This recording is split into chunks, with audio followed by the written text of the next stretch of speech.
All right. Hello, Yacine. Could you please introduce yourself and what you do? Yeah, for sure. Because I'm the one doing this to my interviewee. But I'm Yacine. And what do I do? Honestly, I teach AI. Right, like that's kind of one thing I'm doing a lot, and I'm also like a kind of an entrepreneur. I have like one company that is growing right now. It's like a SaaS in the supply chain tech space.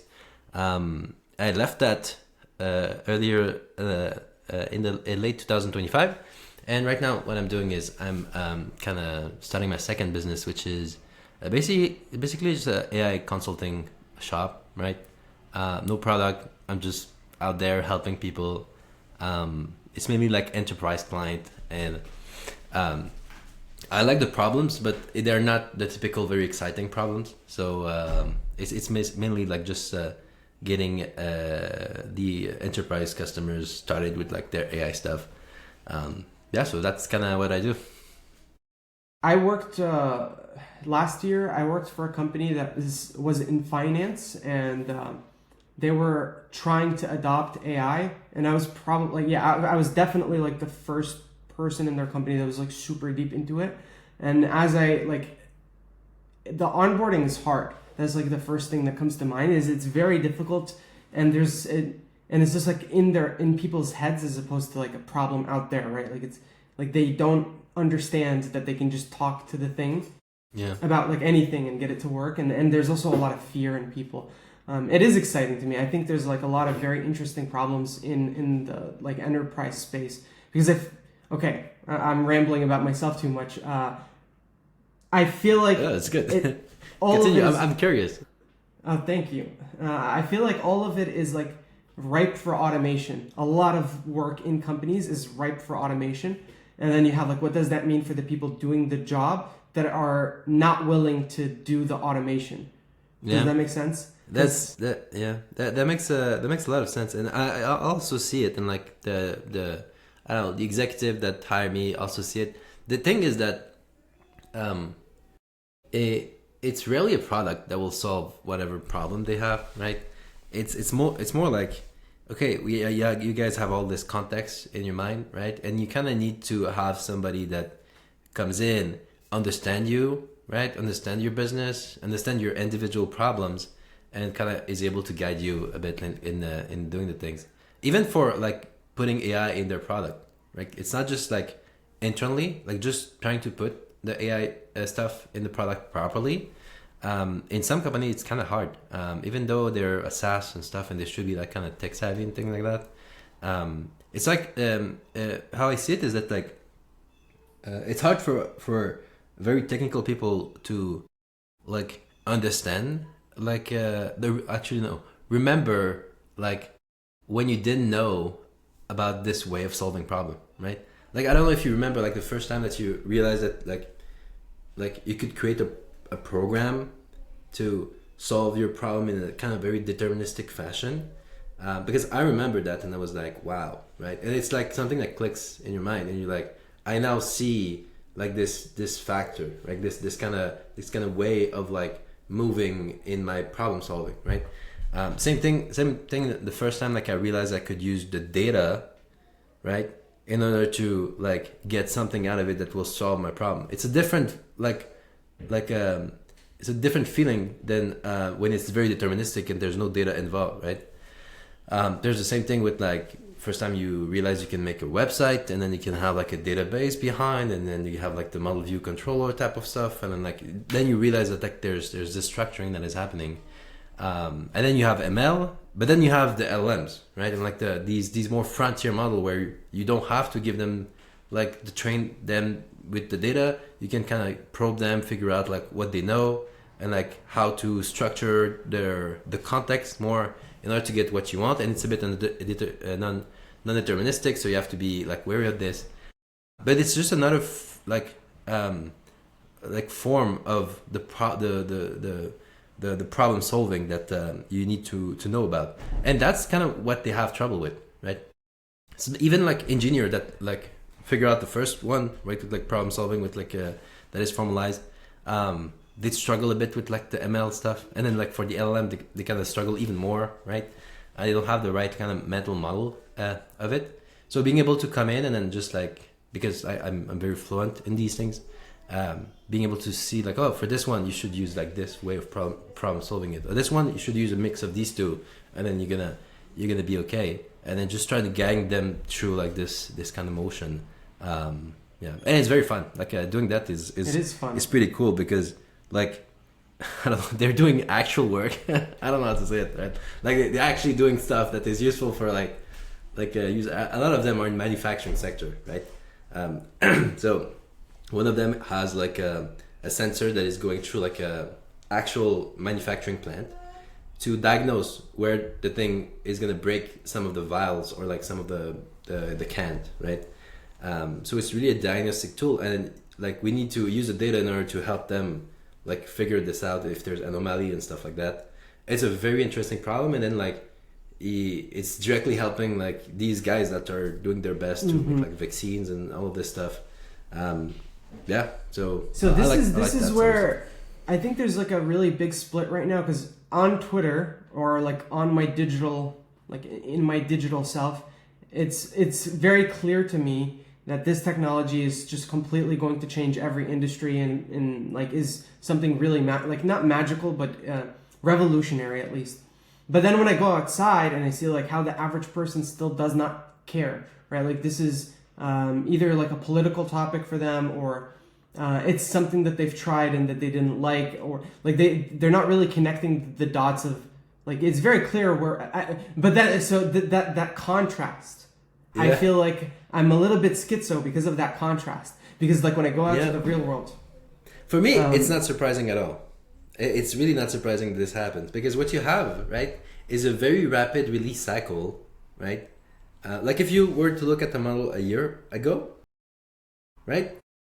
For you, it's night and day, because there's like 7 different release like event that you can pinpoint in your mind, right? If you just wind back 2025, like January, I remember clearly that like I was like, oh, okay, now there's like the reasoning form factor that is popping up, and like this is way different, and then you have like post trading and stuff.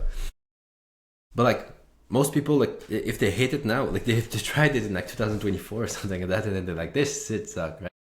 And then they have a very set kind of realization of what this technology can do. If you ever try to sell a product to a company or like a user, you see that very clearly, especially if you're trying to pivot, right? Like my first company, the thing that we started with, right, we're in the supply chain space. So it's like people that do real work, right? In the sense that like they're dealing with so much bullshit in order to like get like machine parts made so that they can ship their plane or like ship whatever their like mechanical thing that they're doing, right? So they have very low tolerance for bullshit because they have to make stuff, right? And I remember at the first we started as a marketplace to find suppliers. That's all we're doing. So if you need to find supplier, you go on whatever, Axia, and then like you'll be able to find suppliers, and then you find supplier and you're good. And we tried to push this for like 3-4 years, right? It was fucking brutal. And then we pivoted because I realized that like they don't need to find supplier all the time, right? Like most of the time they have suppliers. It's just they have so much that they don't know who can do the work and stuff like that. So we pivoted, and then we ended up as like a software as a service that connect to their ERP, right? To help manage their own supplier. And finding supplier is just like an extra thing you can do.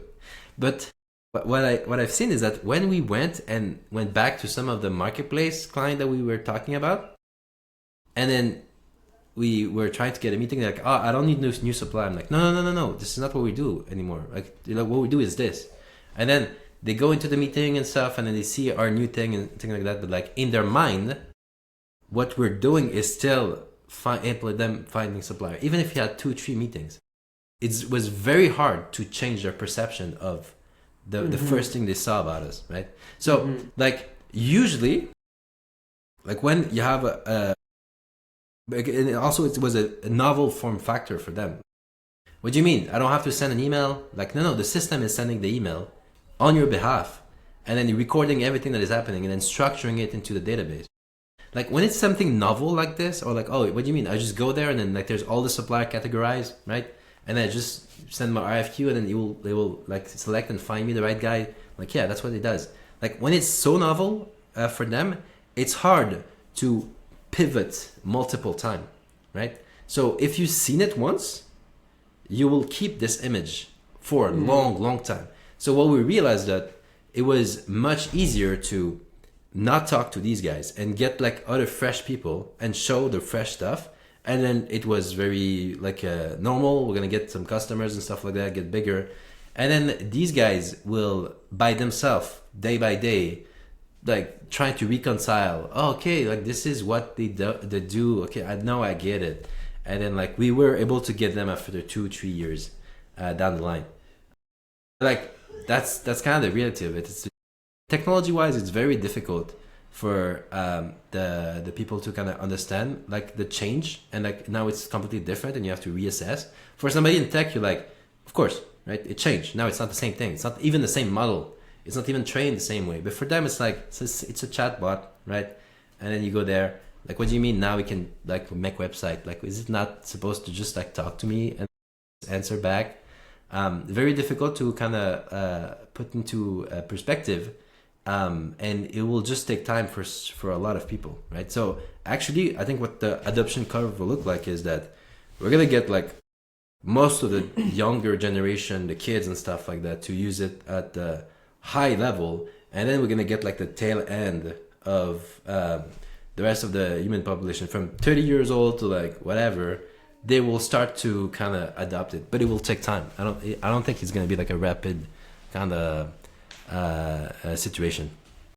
So I see what you're saying from like the organizational side. I think where it's different is that the companies like like Samsung, for example, they have every incentive to turn your fridge and your TV and everything in your house into a distributed like model that's constantly like collecting data. They have every incentive to do that, and so I think this is my thinking on what's going to happen is that it's going to be embedded into everything, regardless of whether the person. So, but then you have the whole IoT thing where do we have IoTs all over the place? I heard that like that was a big boom. The internet, is it going to like go great and then die off for a few years? I'm not really sure. It's really hard to assess, pinpoint. I like what you're doing. I mean, I feel like I've done a lot of the same kind of stuff. How did you? So were you always like an entrepreneur? Did you work a regular job before that? What do you? The only job I ever got was a lifeguard. That's it during the summers, and then everything else I've done in life was just like on my own a bit, right? So I was doing tutoring for software engineering while I was studying, just to pay my student loans. So that was one thing. I was teaching a lot, and then I was doing a PhD, so I was kind of paid, but like 25K Canadian a year. And then I got my first kid, but at the same time I started this company, Axia, while I was having my first kid. And so that's kind of, I always have been doing like entrepreneurship. I actually don't know how it works. Like if you go into like an actual real job, and then you have like you're an employee and stuff. I was always in the situation of either it's me that is doing all the work, or I'm hiring people and then we are doing the work, but I'm setting the direction of like what we're actually going to do. So that's very interesting. That's me. That's very interesting. I've always like, okay, so I've not done entrepreneur stuff for my whole life because I still kind of work with companies. Like right now I'm an employee. I was an employee for 3 months and that's my employment. Now I'm going to just go do some random other thing that, maybe I'm going to love doing it, but I don't really have like this overarching work on the same thing for a long time mindset, which is pretty difficult if you're an entrepreneur because you're trying to build a product and have it stick. Like, or does that just happen naturally regardless of what you do? You think it's this, like I also was thinking like we need to build a product and then we have to kind of like put it there and stuff, and in my view it's the wrong frame. Most of the time it's like if you're thinking like this, your thing gonna suck, and then you're gonna have a hard time. How you should see it instead, like every business should see, is like you're trying to help folks. That's it. You're just trying to help people, right? Like, how can you help people? And then you go with this mentality in mind, right? So then you're gonna, all of your decision making will be super more useful. Like, I'm gonna go help people in finance, and I have no fucking background in finance. How are you gonna help these guys? I'm gonna help doctors, right? And then you have no medical background, you never been to an hospital, whatever. How are you gonna help them, right? So then, like, all of the good advice for like startups start to make some sense. Like, just help people, and usually, like, if it's like something that you already know very well, or it will be helping yourself, it's easier because you know how you're gonna help yourself, right? And like to build something that like you want. But it's not about the building the thing, it's like helping you, right? Or like helping somebody else that you know very well. And then you go and you do that, right? And then the product, right, is a byproduct of the help that you're giving. So at some point in time, right, and like if you do it correctly, like if somebody said like, hey, can you help me out with my website, I'm gonna pay you like that much. You're like, okay, what you gonna do? Are you gonna make like a website builder, or are you gonna actually make the website for them, right? You're gonna make the website for them, and you're gonna take the money, and everybody's gonna be happy. Are you gonna charge $100? No, man. You're gonna charge whatever, $10K to get this website done for them, and they're gonna have back and forth, and then you're gonna do it. You're gonna do it super fast and stuff, and then you're gonna like send this over. So you fixed one of the core problems that I see a lot of entrepreneurs, that they are like pricing very low, because like, oh, it doesn't matter if we lose money, blah blah. We just need to kind of have this go. Like, no, man. You just need to like get the money for the value that you're doing, and then you give the thing to the person, and then the person is happy, right? And then you do it again, right? And maybe you're gonna get a referral, and then somebody will say, hey, can you build me a website? At some point, you have 50 websites to build in the month, right? And you're like, I need to either hire somebody or like have a website builder or something that will automatically do it, right? And then you do that, and then you use the product to scale the help that you're giving. And at some point, you get a request, and somebody is like, help me build a website. You're like, you know what? Just use my thing. It's working super well. You're like, oh, so you mean I can do it myself? Yeah, it's going to take like five hours, and you're done. And then they go, and then they build the website, and like, wow, man, how much it costs? And you're like, I don't know, man, like $1,000. And they're like, wow, I saved so much because I was willing to give you 10,000 or something like that, right? So the product is a way to scale your help to as many people, because there's demand and stuff like that, because like you're doing something that is truly valuable, right? So if you see it this way, everything becomes so much easier.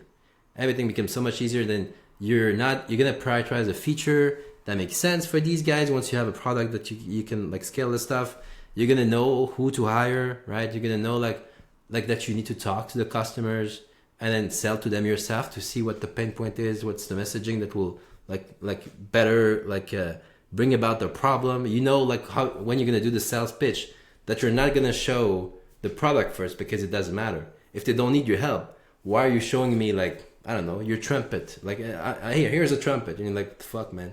And you're like, I don't even like music. Oh, okay, you don't like music. Sorry for that, right? Like, you have to start with like the problem, and then see like what their situation is if they have this problem, and if they do have the problem, then like you show that like, hey, we solved this problem with other people, and then they ask how, and then you show how you solve it, and then like they trust you, and then like you talk to their IT team so that they trust you also, and then you talk financial, and then you close the contract, and then you start, right? But all of this only makes sense if you're actually actively trying to help people. This is really good advice. I can see why you're an educator. I mean, you know, there's like many different directions I can take this. I wanted to just talk I wanted to talk to you about your background for a little bit, because you're like the second partially or fully Algerian person I have on here besides myself. We're very rare. It's very hard to find us in the wild. You think so? I was talking to somebody in a Falcon team at Abu Dhabi yesterday, a researcher, and he was I think he was born in the exact same city than me. He's also Algerian, so I'm not sure we're that rare. I think we're there's a lot of us out there. There is, yeah. Well, you know, when I go to these companies, like for example, OpenAI or DeepMind, whatever, I see a lot of people from countries like in North Africa that work Yeah. there, but it's very hard to find them in on socials. Maybe that's why. So, but Yeah. maybe this is just like my limited perspective. How one thing that I experienced living there is that Algerian people are really good at yapping. Like they're like great at communication. Limiting it to that. Do you feel like you connect with that idea? Is that something that you've experienced? I used to suck at communicating my ideas. Like I was really Really? bad at it. Yeah, I was like I always was really good at like grasping like what he meant, but I always looked dumb because I couldn't explain it. And then like I was like, hey, let me just do it, and then I do it, and then people like, actually this thing worked. Like this guy is not stupid at all, right? But like I was really poor at like explaining things. So this is actually why I started teaching. I had to pay my student loan, but also I realized that gap, right? And like this gap actually is like a gap in learning, because if you're not able to explain the thing in a clear fashion so that the other person can learn it, right? You don't know it that well. So I realized early on that like I had that gap.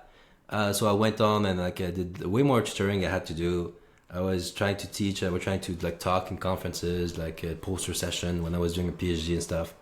And then I made my YouTube channel because of that. Like, so literally, like I was like, I need to be able to do it for the topic that matters for me.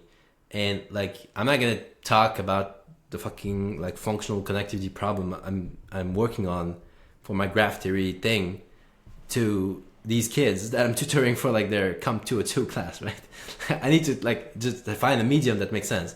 And the medium was YouTube, so I was making YouTube video and then edited them, and I was like, wow, I suck. And then I published. And then like people were like, oh, this is okay. And then somebody said like, this actually sucked. I don't understand anything.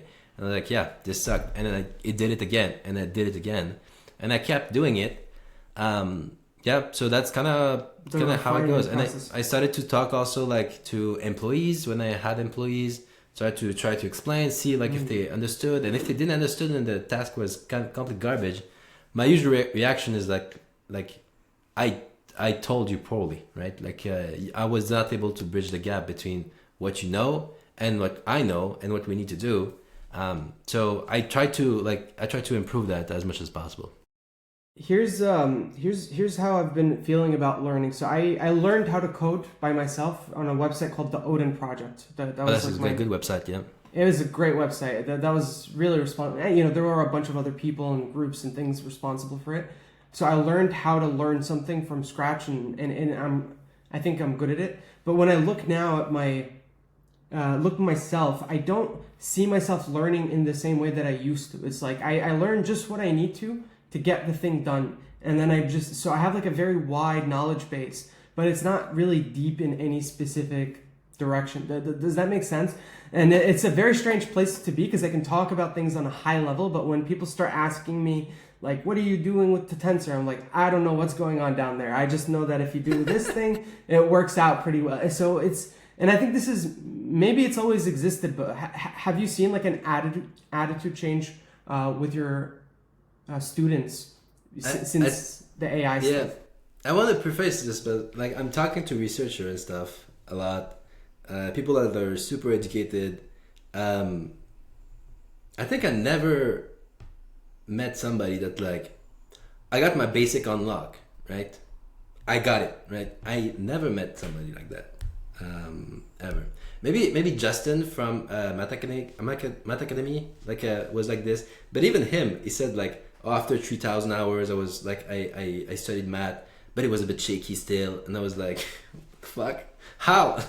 And like, I think it's just normal. It's just like a normal thing to feel that like you can't. It's hard to recall all of the lineage of the thing and stuff like that, and like be able to explain everything at all of the different level of abstraction, like on the spot when somebody ask you.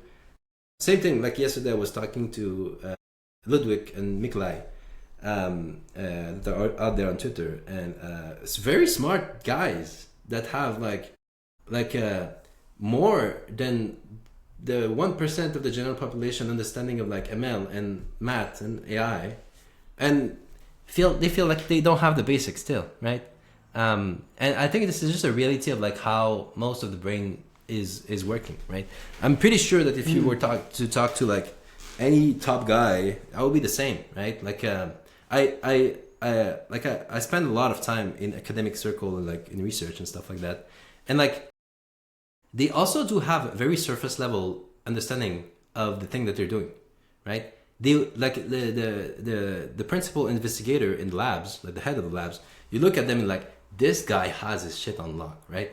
And then you talk to them and you realize, wow, this one doesn't even know how to program, and he can't understand like the data science element that is happening into his lab. And it's actually this other dude that is doing this and is able to kind of do it. But they know enough to guide them, right? And to know when it's good enough or not, right?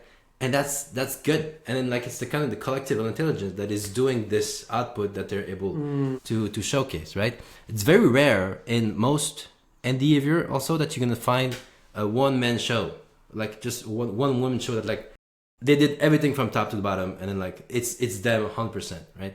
Even like I don't know, like the top guys, say Ilya, like Schulman, all of these like very smart guys, they're always within a team, right? And like when you understand this dynamic of like these very great thinker and like academic and stuff like that, you start to kind of accept a bit more like, okay, this thing I don't know it so well, but like I know that if I dive deep enough, you're gonna be good. Like for example, in your thing, right? If somebody's asked you like this low level question and say, explain to me right now, right?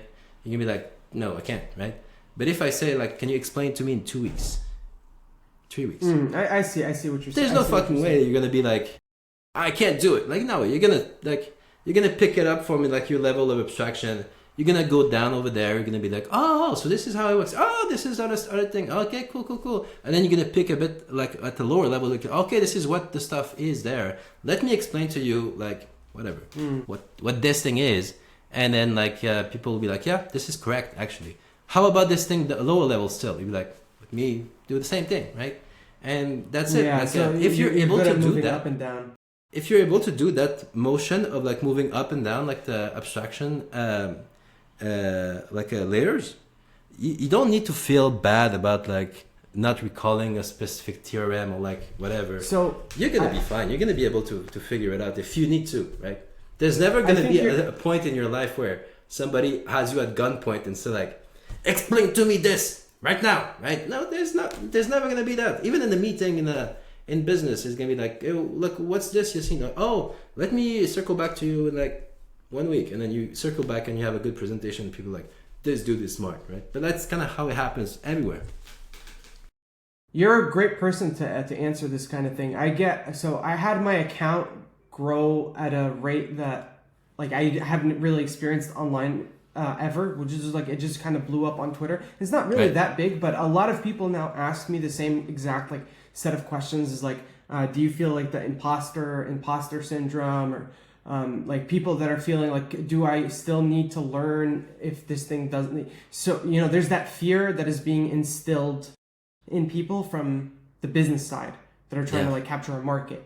They're like, well, we're going to capture the software engineering market, and I feel fear of that as well. So I get that question a lot, and I personally kind of just feel happy in life. I'm like, okay, if this falls apart, something else it'll be fine.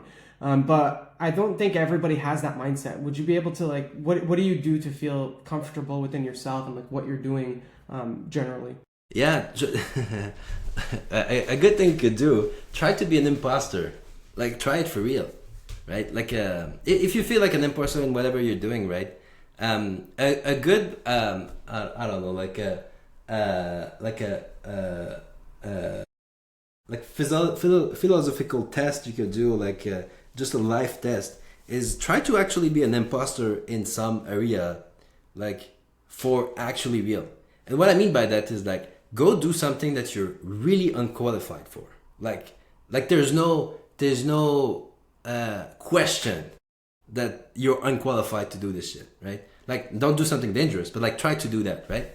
And just watch yourself actually being okay at it to a level that like people around you like, yeah, this guy is able. Hey, Yacine, how do we do this? And you're like, well, actually, I think it's this, but I'm not sure. You know, like I'm not from here. Like, yeah, actually, this is correct. Thank you. And, like you will realize that like there's nothing about imposter or like you shouldn't belong there. You're not from the group and stuff, right? You can belong to any group you want. There's no limit to this. It's your life, right? And like if you want to go there and then do the stuff, and you're actually able to do like valuable output, you don't understand this specific element. You don't understand a specific element. You go learn it if you're that stressed about it. But then it's all good. There's no worry about it. An example I give all the time is like I went to a lab that, to be honest, I should not have been there at all. Like I went into a molecular biology lab, right? I had no molecular biology background, just like some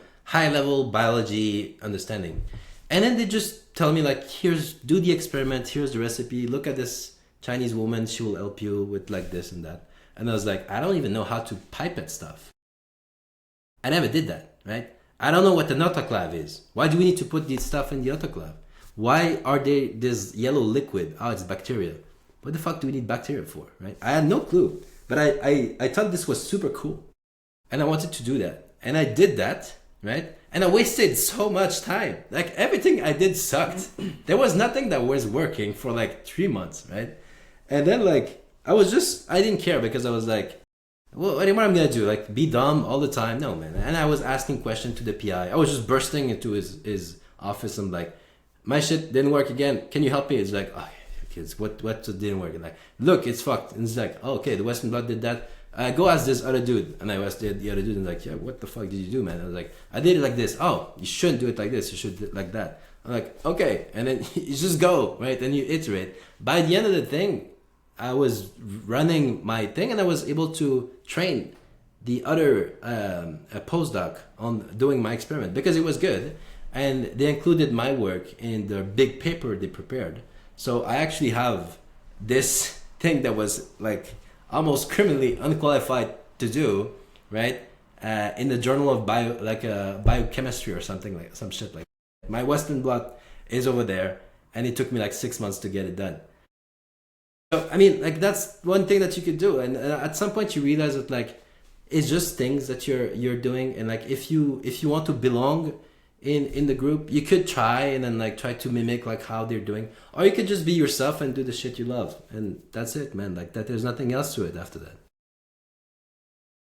All this has been very good advice. You know those not public speakers, but motivational speakers. You have a lot of like the motivational speaker skill set. What are you excited about for the future? Why are you in this specific field if clearly you could be somewhere else doing something else? Like what keeps you here? Well, my interest has always been learning. Like I realized I always liked to learn, right? Like I liked to be in school and like get taught shit, right? I like that. So even in high school, I was like, this is cool. But then it was slower and slower, right? And then I was like, oh, like now it's going to take a long time before I'm going to learn this other thing. And I was a bit bored and stuff like that. And I was acing all the tests and stuff. And I was studying, and I have only fond memory of like studying.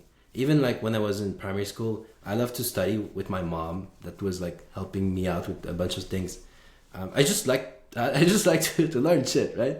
And then like at some point I realized I could learn by myself, and I was like, hey, you could learn skills, and I was learning skills, and I was having so much fun. Then I got depressed for a while, and at some point I was doing like competitive swimming, and at some point the teacher I had, Christine, shout out to Christine, realized that I liked to learn, and I kind of like enjoyed enjoyed that stuff. She asked me specifically like, what do you want to do and stuff. I'm like, I would like to kind of, I don't know, understand the brain and stuff like that, and how we learn and things. And she gave me a book called like The Brain That Changed Itself, right? She told me to read that. She was in neuroscience actually, and I fucking love that book. It was absolutely like eye opening, and I was like, I want to do this. I want to like learn more about learning, and I want like to spend my life doing that. Right? So I started by trying to understand how the cells works because that's the substrate, right? And I did a year of that, and in university, dude, I fucking love that shit. Like, I was in there in the lecture, right? I was asking all the dumb questions. It didn't matter. I was doing all the exercise, right? I took much more courses. At some point in the summer, I was doing like 2 very heavy math course because I wanted to have them, but also I wanted to test myself if I could learn like fast enough and stuff like that. If you look at like my curriculum, I was taking more and more classes. And then I was also volunteering in a different lab because I wanted to learn how we learn about like the edge of our understanding. And at some point I realized that like if I wanted to understand the brain, I also needed to kind of understand like how we use these systems that are able to learn on their own. And it's like also very fascinating because it's a formalized way of how we learn. So I got very interested into AI and machine learning. So I was taking the course on this and I was doing it and then I was applying it into my research and stuff. And at some point I stumbled into entrepreneurship because if you think about it, it's the same thing. It's the same thing as research, right? You have all these unknown and then you need to kind of figure a way to learn, right? It's not cutting edge information. It's information that is very practical in order to kind of have a feedback loop and so that like you can go and start to and continue helping people. So I got really into that. And like that's kind of the conducting kind of field, like the conducting like line in my life is that I'm just a dude that really like learning, like period. It can be like artificial synthetic learning in silica. It can be like the learning of like cells. It can be the learning of the human brain. If I can spend some time in the day for most of the day just learning about that, it's a good day. So that's kind of what I'm gonna do for the rest of my life. And yeah, I have always enjoyed learning new things, and I had a horrible time in school. It's an interesting contrast. I just felt like it was just so maybe slow isn't the right word, but it was just like, okay, it's cool, but it wasn't necessarily what I wanted to do that minute. I wanted to do something like, and I think I just like doing whatever I want all the time, which is not very great for business and like also for learning in a way because but like at some point there's the meta learning game of it, which is like, how about you try to learn something you hate? Are you able to do that, right? Or how about you try to learn something that you don't have the prerequisite for? I've done a lot of that in my university. At some point I was taking like computer science class. I had 3 prerequisites that I didn't have. And I was like, what will happen if I go there and like I try to unfuck the situation and learn in this context, right? And at some point I also took the worst class like that there is. There was like 20 people that had to take it, right? And then there was me. And and it was a very interesting class. The topic was good, the teacher was horrible. And I was like, how about I try to like get through something so adversarial and try to learn in this situation. So that's what I mean by Did it work? It worked, but I had to be so confrontational you will not imagine. Like every day, every week, like clockwork, I was on the public forum, right, blasting the TA because it was taking too long to grade. It was ridiculous class. You had like every week you had to kind of write a 10-page report with like some MATLAB signal processing you have to do every week. But like the guy had 20 to grade, so the feedback cycle was like delayed by 3 weeks. So sometimes I got things wrong twice for something that like we didn't know about, right? So I had to go and then like adversarially like get the feedback from the thing, and then try to get the information about how we're graded and how like what we were supposed to learn and how we're supposed to do this thing. Because at some point, even if you got everything right, you were losing a lot of points for the formatting. So the game here was to kind of try to like figure out what is a subjective like requirement from the teacher, which he didn't give a shit. So like the guy was like the chair of bioengineering in Canada and stuff like that. And like he was not that interested about this specifically. And he was not that great also to explain the things. So I also had to go in the front of the class and be adversarial with the guy and say like, every time he was saying like, do you guys understood this? And I was like, no, I actually did not understand this for the last 20 minutes, right? Go back and explain it to me, right? And then he went back and he was like, well, wait, like maybe that's your problem. And then people were like, actually, it's been 3 classes I didn't understand shit. Like, what are we doing here? And then he realized that like there was a issue like this, and I realized that like we were not like doing the MATLAB stuff like we were supposed to do because he didn't explain it. At the end, I got like 93% on the class, right? But it was a very adversarial element. And what it taught me is that like there is some situation in life that like if you want to do like and get what you want to have, let's say the learning or like the thing at the end, you have to confront, not be in the system, but like kind of confront like the fucked up system in order to get what you want, right? And this has much more value than actually just doing the thing and then failing over and over again, because it's like a poorly set up environment. So you can get stuff like this. And whenever I saw that pattern, right, in whatever I'm doing, I'm like, oh, okay, the learning I need to do and then the action I need to do doesn't have anything to do with the thing. It has to do with the thing around the thing, right? And then you work on that and you fix that up, and then the problem is simpler. So there's a lot of stuff that you can learn from like these, I'd say like not so good environment or things like the teacher is not able to teach really well, right? What would you do? What would you do if like the class that you're in, the teacher sucked at it, right? There was class like this, the guy was not able to teach. You have to go and learn on your own and then like figure out what the teacher wants, and then like you package this properly, and then that's it. And so in some cases, the person that is like giving you what you need at the end is incompetent, right? How do you deal with that if you need that guy or that woman to give you the thing? And then there's a specific thing that you have to be able to navigate around. But you can learn a lot if you just like are aware of the meta learning game that is happening, and then you just learn how to play that specific game, and then you've seen it enough. But you have to like put yourself in this situation. If you try just to avoid it, you will not be able to learn these skills. Have you ever like considered that maybe it's okay? This is just a question that I have. It's not necessarily saying one thing or another about what's real, but have you considered that maybe you are just like significantly more intelligent than the average person, or able to like work on stuff like that? Or do you think it's like an educational problem? I think I'm actually like a bit dumb most of the time, right? Like there's some obvious thing that like I'm not able to see in specific situation, but the thing is that it doesn't matter for me. Like I've hit so many times where like, oh, well, why did you say this? This is supposed to be that. I was like, I didn't know. Thank you very much for the information. And then like, I'm not gonna say it again because I know that now, right?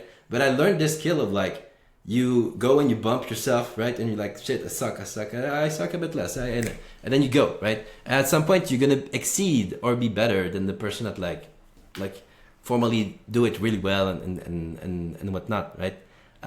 So I think that's it. My only skill, really, like to be very honest, is like I don't have much ego, right? If a teacher or like somebody is saying like, dude, you are so dumb, this is like the worst question that I've ever seen in my whole life, I was like, my man, I have more, right? I have more questions for this. Like, yeah, you will not believe, and I'm gonna see you every day because I'm here not for you, but to fucking learn the thing, right? So I'm very sorry. Like, what's he gonna do? He's gonna punch me or something like that? My man, we're gonna do this, right?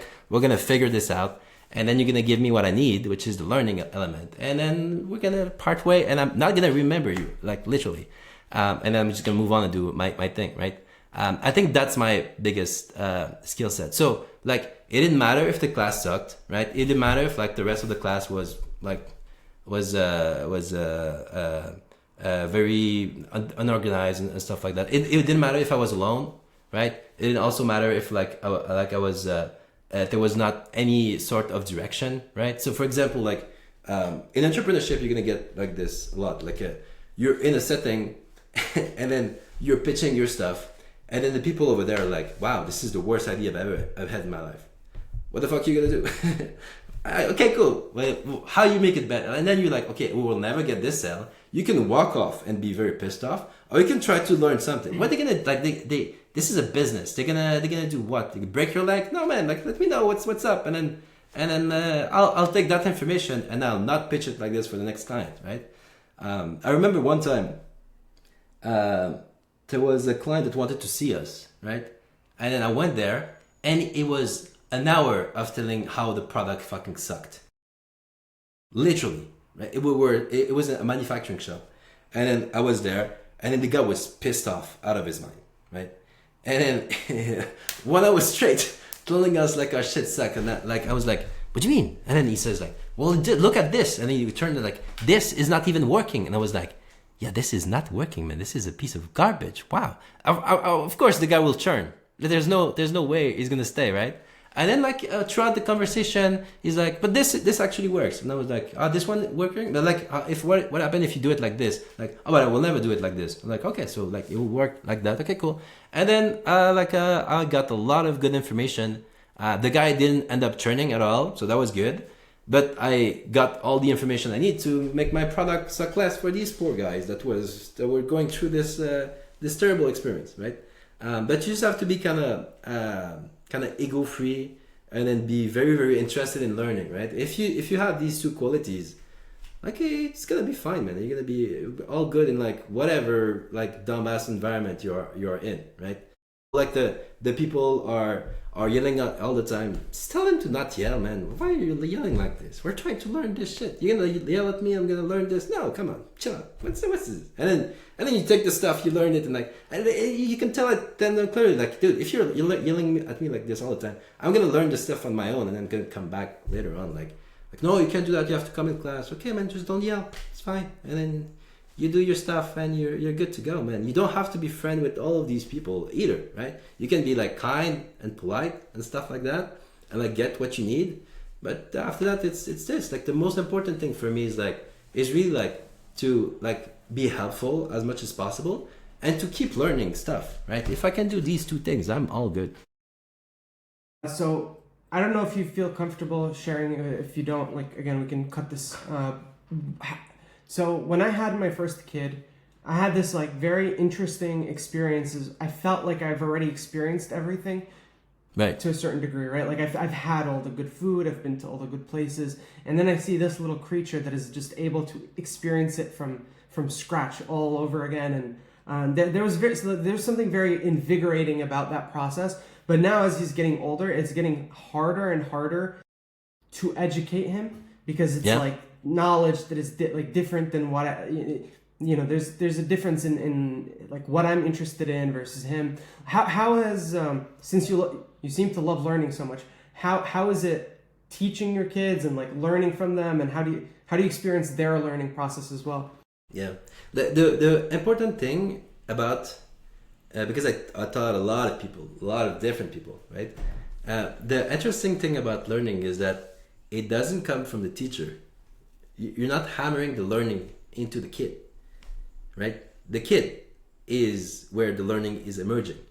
And what you're trying to do is you're trying to put the scaffold around so that he can actually do the learning, and it's easier for it to do that, right? So this is the first thing that you have to be really cautious about, right? The same thing for yourself. Somebody's gonna tell you shit, and you're like, I have no clue. And at some point, it will click in your mind, right? In like whatever different way you're able to like ingest the information. But it has to come like from the person. So this is one. So everything I'm doing, I'm always trying to make it as conductive as possible for like the learning process, right? And the second thing is that everybody is they are their own thing, right? I have 3 kids, right? The first one, the last one is still a bit young, but the 2 main one, the bigger one, they fundamentally learn differently, and they have different temperament, and then their emotion is different, their emotional regulation and all this stuff. Their interest also is different. The way that they can focus on a specific topic or a general topic is different. The way that they care about what the other person want to do is different also, right? One is trying to please a bit, the other one just don't give a shit about what you're saying, and he's gonna do his own thing, right? but he's gonna do it like in a way that fit the thing, but just like not to make the, I don't know, like the teacher happy about it. Just like, yeah, this is what I want to do. I do it like that. There's all of these different elements. You will not be able to change that, right? You're not gonna be able to change the character of people. So this is the two kind of element that you take into consideration, and then it's just a matter of like, what do you want to teach them, and then like you kind of organize the thing so that you're able to teach them that thing. So a good example, I taught my older kid how to read way before everybody else like started reading. How I did it was very simple. Like, he really liked us to read him books for like all his life, right?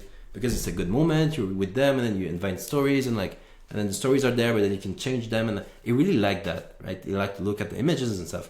So what I did was I took his favorite book, and I chunked it down into like, I still have, this is for the other kid, like a bunch of flashcards, right?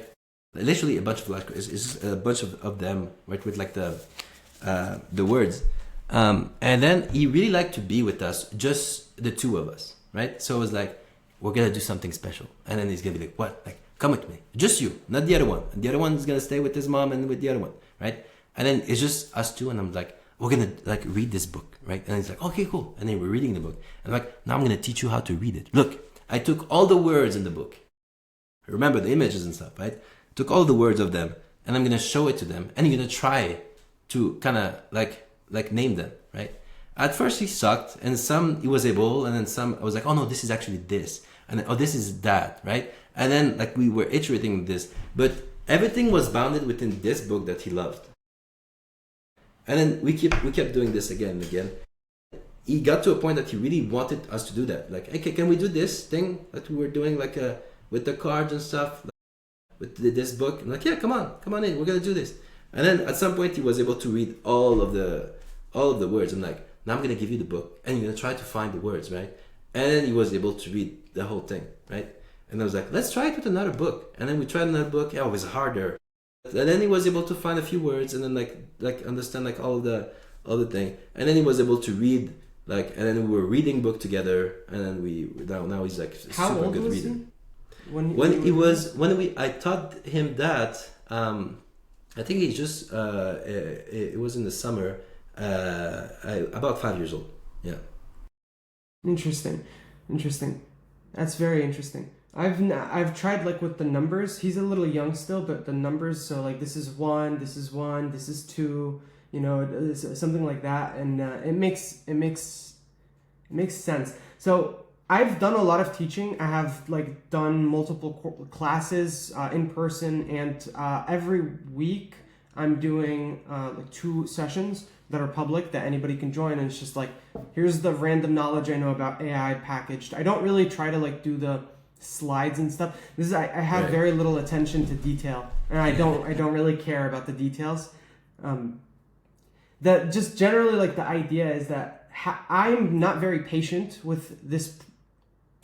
As a person, I'm not very patient, and I feel like what you're saying is like very logical and but it requires just like an enormous amount of patience in dealing with people. Did you develop that, or was that something that like an innate trait of yours? But like, if you have to understand it in the thing I like, which is learning, right?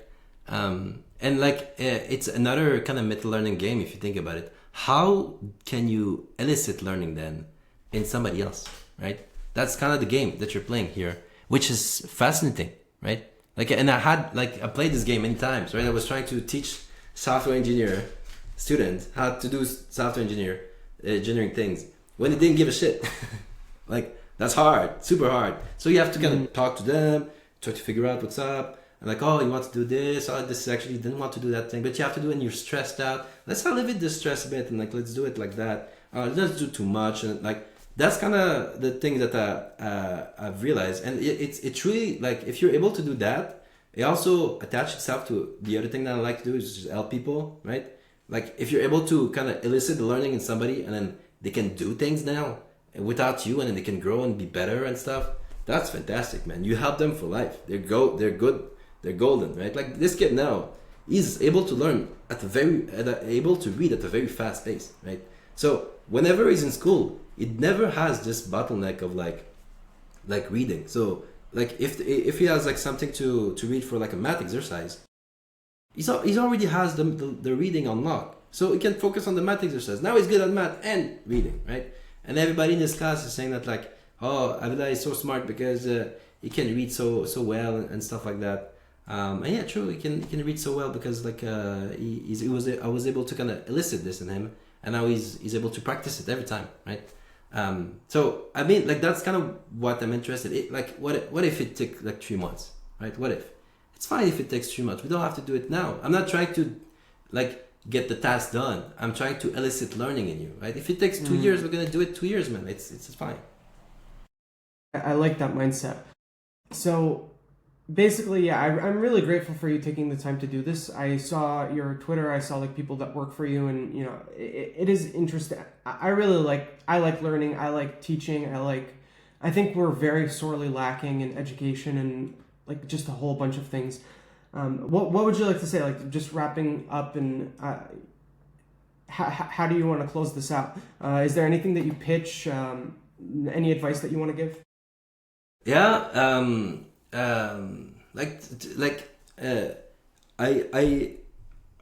to do what I do because I know what I want, right? And I know what I like. I spend a lot of time thinking about that, right? So it's not hard for me to make decision about like what should I pick next. Like should I learn about this stuff, or like should I do this thing? A lot of people that like reach out to me and then they need help with this and that.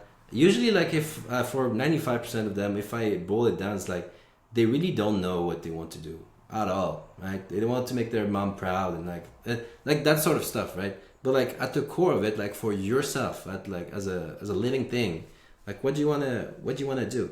And like to be honest, you're not gonna find help for this, right? It's a bit sad, but you know I'm not gonna tell you what to do with your life. A lot of the people, if I have one advice to do, is like don't talk to your kids, don't talk to your wife, don't talk to your friends, and I go somewhere and I just try to think a bit, right? Just like try to have some time to think like truly like in your life, what do you want to do? And then just try to find this. You're not gonna get it in one day. You're gonna take some time, but at some time you're gonna find this kind of nugget, this core, and then just don't let go of this thing. And if you don't, you're gonna be all fine. You're gonna know what to learn. You're gonna know what to do. If there's an opportunity, you know if you want to get it or not. I'm not gonna be qualified for this, but this is what I want to do. So take it, right? There will never be like a better opportunity to kind of learn something than this, because it followed this kind of thread in your life. So for me, it's like learning. That's it, right? It's like at the purest sense, it's this. So every time I can get that, I have a good day. Like I have a good day, and then like I just try to have like as much good day as possible. And sometimes there's like a big opportunity that comes in, and I can take it because it followed this thread. And if there's a big opportunity that comes in and doesn't follow this thread, I just don't take it. I don't feel bad about it, and I don't even think about it twice. And I'm like, it's not for me, right? It doesn't follow this, and then I just continue.